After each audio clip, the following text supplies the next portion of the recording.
We might have one of the hardest heats in Fortnite history. This past weekend, the FNCS Major 2 play-ins have now come and gone, and the NA Central and NA West teams are all but locked into their heats. Peterbot and Pollo versus Agers and Veno, Fax and Salko versus Ark and Lacy. I'm going to break down everything you need to know, including what teams are playing on what days and in which heats. So if you guys like what you see today, make sure to leave a like, comment, and subscribe, but let's get right into the mix.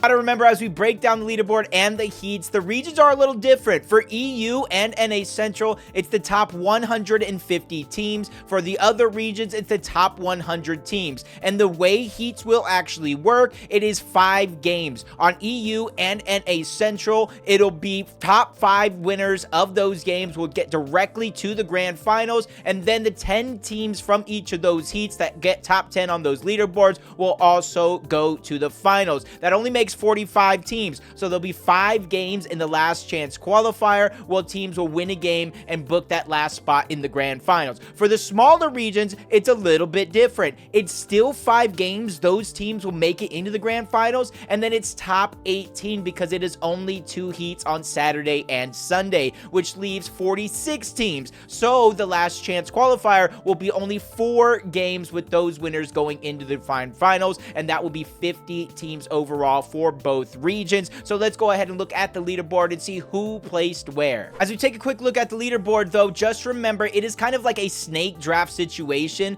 So first, second, and third will be in their own heats, and then fourth place will go into heat 3. 5th place will go into Heat 2, 6th place will go into Heat 1, and then it'll start that draft over again with 7th place going into the Heat 1, and it'll continue so on and so forth. So there were 4 teams on Central to get over 1,000 points. Dolzier and Ishu, a new team of Aviv and Veer. People were questioning why Veer and Liam broke up. You had Clicks and Rapid in 4th place, and of course, Peterbot and Pollo. You had Chris and Drew. Haven't seen a ton of them since the last major, most of all, but they have really proven that their team, in terms of these open qualifiers, they are a threat. We'll go and see where they land in the heat stages, if they are going to be contested or not. We also have Josh and Iamzo in 6th, Void and Magma in 7th, Shadow and Virgo in 8th place. Booga and Braids continue to fire up and show off on the leaderboards. EWC secured, and now they're fighting for a global championship spot in 9th place. And a surprise contender in 10th of Bucky and Cam, 876 points. And that's where the gap was like 30 points higher from them and 11th place of Yuz and Sharkman. You had Moneymaker and Fanayan now on NA, 834, and Muzz and Rise. Last honorable mention, since we're looking at the leaderboard and the actual drop maps for the heats, but Muzz and Rise didn't necessarily have the best day 1. They pulled it together. They had a phenomenal day 2, clutched up to earn their spot in the heat stages. But let's go ahead and take a look at the actual drop maps for each of these heats. Remember, coming into this one, Heat 1 will be on Friday at your normal tournament time. Remember, 5 games on NA Central, you get into the grand finals, top 10 in the leaderboard after.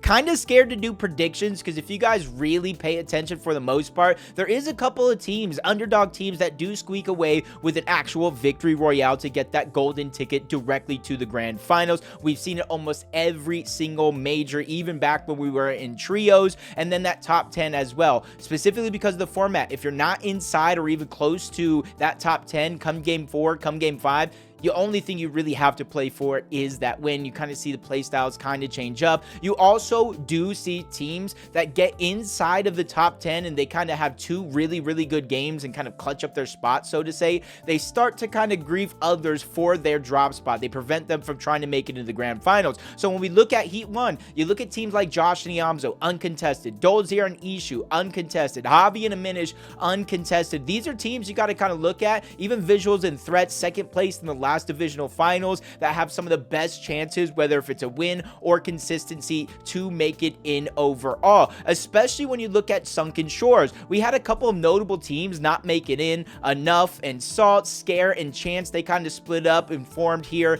You know, Chance playing with somebody else, Scare playing with Queasy. You had Listen and Batman Joe not make it in, Electro and Eulogy. But the most notable one, G Money and OSID. They had locked down Sunken Shores almost all season long. Now that they're not here, you can kind to see a little bit of frenzy. Core, 7, Angel, Aloe, Pack, and Yan all triple contesting over towards the Sunken Shores. I think we're going to see more and more of that, and particularly in the grand finals. So as you see some of these heats, you might see some of the superstar teams contested, and maybe that'll open up in their minds to move on over towards Sunken Shores once they make it into the finals. But you also see teams like Ruins and Doxy. I wouldn't call them necessarily an underdog team, but they're a team that I think can surprise, can pull off a win, especially at their drop spot, because almost everywhere around them is contested. So that's definitely going to help with their surge. If you kind of look at the Battlewood, though, you have Ritual and Cold actually contested at the south side. It's not the Veer and Liam situation where north and south, there has been a team there, Yemity and Oak, but they are actually contested by DMA, Dinker, and SRG Jax, excuse me there. I did see them a few times while watching the play-ins in the elimination feed, but I'm not sure, and I don't know too much about them, but I know Ritual and Cold handled the pressure from Peterbot and Poyo well, so I gotta imagine the same thing here. Also, Jargu and Carillion uncontested at Sinister Strip, and then you even have Moneymaker and Fanayan moving on over to NA, qualifying for heats. They're a team I feel like could squeak in, get a top 10. They could get a win. I think they've been proving themselves here on this region week in and week out since they got here. I just want to see it happen in the actual gameplay. I don't know. What do you guys think qualifies out of the heats? Let me know in the comments below. Now we're going to go ahead and take a look at Heat 2. Remember, earlier start time, so make sure you guys lock it in your calendars. This is kind of very, very similar to Heat 1. So again, it's not the hardest heat in Fortnite history. That is going to be for Heat 3. We'll talk about that one soon on Sunday. Again, lock it into your calendars. This one, I feel like you do have a little head scratchers. You got triple contested almost middle of the map with Havoc, Catman, Reset, Night Night, and then what is his name? Ratter and Toby Safe. You have quad contested Wonky Land. I'm not sure what's going on over there. Ralphie, Jerry, Raz Goes, Quick, Avario, Stars, and Tank Buka. Maybe somebody will switch up the day of, so better be careful if you are one of those uncontested teams. You even have a Cluster Coast, which is contested again, but if you look at the spots that are uncontested, you got Shadow and Virgo. You got Curly and Tyler. Rise and Curly did split up. Muzz and Rise did make it in. Tyler and Curly, though, are going to be uncontested at the Rise split, whatever you guys want to call it. Liam and Jace, a new team they did kind of reform. I do remember kind of seeing them play in the past. They are going to be uncontested. Aviv and Veer, Dash and Noxy. I want to say uncontested, but it is the Battlewood. I think stranger things have happened in the past, especially with Game 5 needing some of those points, but they are kind of splitting that one. Acorn and Bolts at Frosted Flats. So you kind of see the superstar teams. You kind of have a feeling of who you think is going to qualify. Chris and Drew, Sleaze, and Gavin are going to be contested Sinister Strip. I have seen things already move around since the drop map has first come out, and I think teams aren't necessarily locked in officially with Fortnite, so things could still change. But overall, I think this one is a little bit more clear-cut in terms of the superstars that'll qualify, but let me know, who do you guys think makes it in overall? Cue the music. Fortnite's hardest heat in history has to be this one here. Heat 3, Heat of Doom, the Thanos heat, whatever you want to call it, Avengers Doomsday, just throw it all on the table here, because this has to be one of the hardest heats in Fortnite history. Remember, only 15 teams actually make it out of this heat. 5 through game winners and 10 through consistency on the leaderboard. This is where I talked about Peterbot and Poyo versus Agers and Veno. You kind of had Bucky and Cam talk about we're going to land Sinister Strip, but this heat is so hard, they're even landing somewhere else over towards Heatway Harbor, a contested fight of their own. But this is where Peterbot and Poyo, Agers and Veno have a chance to stop one of their oppositions from qualifying through the grand finals, through the actual heat stages. They'll still have the last chance lobby where 5 teams still make it in, but this is a chance to really try to make it through with uncontested Sinister Strip. If one of these teams have a very, very good game 1, maybe a decent game 2, start to pull ahead, we can see some situations where, you know, they're just taking the fight to the max, making sure their opposition doesn't make it out alive. Agers and Veno and Peterbot and Poyo did scrim, and they did contest each other, and Peterbot and Poyo won majority of these games. I think it was 7 to something when I was watching on the streams, so it's very, very interesting to see if Agers and Veno will continue to land here at Sinister Strip. I talked about Sunken Shores potentially being open, but this is where Amplify and Loriz, Contrap, and Darzy will be landing here again. At one point or another, I did see this uncontested contested, so things could continue to change up. Clicks and Rapid also in this heat. Booga and Braids also in this heat. Kanata and Sphinx. Higgs and Curve. King and Craze. Remember, superstars on superstars all in this heat. It's really hard to think, man. If one of you guys has a bad game, two of you have a bad game, you might not make it into the top 10. You might be forced to actually get a victory royale. You even have Reet and Cooper triple contested at Walkie Land. It is Kugo, Castle, Strez, and Gal. So again, I even might be missing some big names here, and that's how stacked this heat actually is. Battlewood is going to have two teams splitting it out as well. That's going to be Knaves and Preston, Zyft and Soneto. We have seen them kind of qualify to finals in the past. Maybe it could happen again, but honestly, it's very, very hard to predict who's going to make it in through consistency in this heat, who's going to make it in through game wins. If you guys are daring enough, please leave it in the comments below. That is Heat 3, though.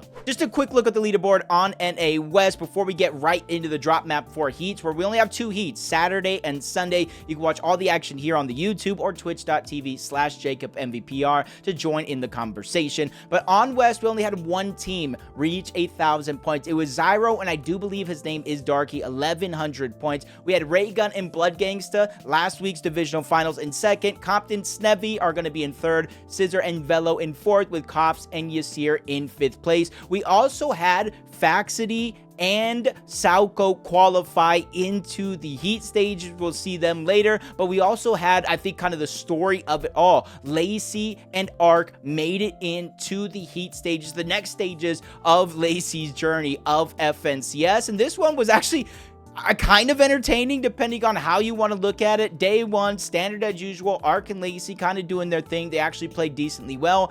Day 2, that's where things kind of got a little interesting and even kind of worth the watch, where Streamer University had this thing going on, the graduation, I believe it was, where it was mandatory to attend. Most of the people there did have to turn off their streams, so Lacy had to go and queue in, let Ark play as a solo, and hope they get enough points to make the heat stages. And Ark, oh my gosh, played absolutely phenomenal. He even got a 2nd place as a solo. So even though he was keeping them on track, as soon as Lacy returned, he turned right back on his stream. There wasn't necessarily a delay, and that's when things got a little shaky for the most part. They did die off spawn. They kind of died right before, right into placement points, and then again, there was a situation where School and Source went over to Heatwave Harbor. They landed on Lacy, caught him off guard. They left Ark as a solo, and there was a good amount of time there watching those games where Ark went down that we thought they did not get enough points. But luckily for them and everybody who's a fan of them, the estimates were a little lower than usual, so they squeaked in a 95th place. They'll be joining another familiar team in the heat stages and maybe even contesting each other. We'll take a look at that drop map, but some notable teams that did not make it in: Baka and Pars. Even though they're not a duo, they split up, they went their separate ways. Had me scratching my head because even when there was one region on Central, this was one of the most consistent teams. Trios comes around, they win 2 out of 3 FNCS championships, and then you return to duos, and they were like a shadow of themselves, so I really don't know what went on, but Typical Gamer played with Pars, Hilly played with Baka. Neither one of those guys actually made it into the heat stages, so who actually did make it in? Looking at the heats for Heat 1, remember Saturday and Sunday, 6 p.m. Pacific Standard Time, 9 p.m. if you're on the East Coast. But you kind of look at Heat 1 as the harder heat out of NA West. Maybe you guys disagree, let me know. But you have teams like Source and School contested at the Heatwave Harbor. Talked about them contesting Ark and Lacy. You have Phoenix and Retro, one of the best teams on the region. They already have their spot in EWC secured. They are going to be uncontested. You have Sinister Strip, where Icy Fry and Zaire, one of the contenders of last week's divisional finals, being contested by Zyro and Darky, who are 1st place in the play-ins. You have Inact and Z-Link contested by Thoric and Quas. Remember, Thoric is an FNCS champion.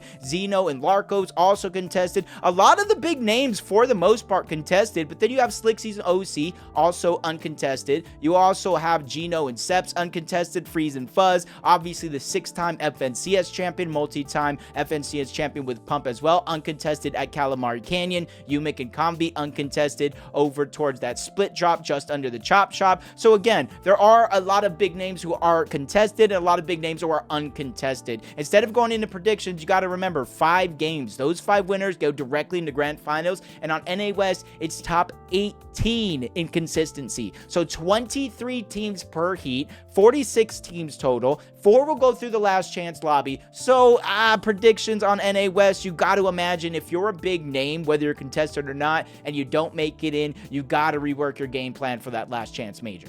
But if I had to pick some names, I would go with Epicwell and Pump. They've been playing well. Phoenix and Retro, I cannot say enough with how well they've been playing as well. And then I would say Slixies and OC. That would be my 3 teams that I would lock in from Heat 1 to make it to the grand finals. Let me know if you guys agree or not, but we go into Heat 2. And this is where it's a little bit of an easier heat, but I feel like it might be more entertaining. You do have Salko and Fax contesting Ark and Lacy. There is a 3rd team here. It's Mionda and Zooey. Not sure too much about them, but there is a 3rd team to watch out for. Obviously, you know, Ark, one of the best players on the Legion, won in FNCS with Salko that they're actually contesting against, and then Fax and Lacy going head-to-head with Lacy, taking the actual win at the FNCS Pro-Am. I think there's a chance that Ark and Lacy do make it in, and I say that, you know, with them being triple contested, I think anything can happen. I think Ark has shown in a solo prowess opportunity, or playing with Lacy, he has kind of like figured it out. Top 18 overall isn't necessarily hard to get, neither is winning a game when the amount of chaos that will go down on NA West is there. But you have Vorks involved, uncontested at the south side of the map. Compton and Snevy also uncontested. You have Jules and Bean uncontested. Braden and Phenom uncontested. You have Raygun and Blood Gangsta, last week's divisional winners on the south side of the Battlewood. You also have Minute and B-Dog. Remember, Minute almost qualified with Ark in EWC. I do believe they placed 2nd or maybe even 3rd place, depending on the overall leaderboard shook out between them and Epicwell and Pump. So again, that is going to be 2 good teams to look at the Battlewood. I'm interested to see if they do fight each other at all. Most teams that do kind of have this setup do not fight each other. Maybe a couple of surge tags, but both of these teams do have that aggressive hand. They can win some big fights. I just don't think it'll happen that early on in the game. Maybe in game 5, maybe in game 4, you need a little bit more loot, you need a little bit more surge. But looking at a couple more of the contested fights over at Sinister Strip, you have Ayo Koji and The Cure versus WQLZ and Kaizen. I remember the name Kaizen. The other names, not necessarily so much. So again, when it is top 5 and then top 18 through the leaderboard, I feel like anybody can kind of squeak in. I feel like when it comes to predictions, it's very, very hard, but I would think Jules and Bean probably make it in. Vorks and Evolved probably making it in. Compton and Snevy, I think could kind of have a really, really good chance. Then Blink and Peopletron, uncontested towards the north side of the map. And then obviously both of the teams at the Battlewood with Minute and B-Dog, Raygun, and Blood Gangsta. I'm going to go out a limb. I think Ark and Lacy qualify as well. Let me know in the comments below. Triple contested Heat Wave Harbor if they got what it takes to make it to the grand finals. Things to keep in mind though, teams that do not make it into the grand finals through the heat stages have a chance to switch up their teammate. So even though we already saw roster mania coming into Major 2, it could happen again. And I think that's something that we will see on NA West if Ark and Lacy do not make it into the grand finals through heat stages. Lacy already said Ark can go play the last chance with somebody else. So I do think if Minute and B-Dog, Ark and Lacy somehow both don't make it in through the heat stages, that would be a team I would love to see on NA West. I think they could be a team that contends for the actual FNCS championship and a global championship spot. But that's going to be it for today's video. Let me know what you guys think of the entirety of the FNCS play-ins of Heat 3 on Central, the hardest heat in Fortnite history, and the action going down on NA West. And that's going to do it for me though, but I'll see you guys on the next one. Beep beep.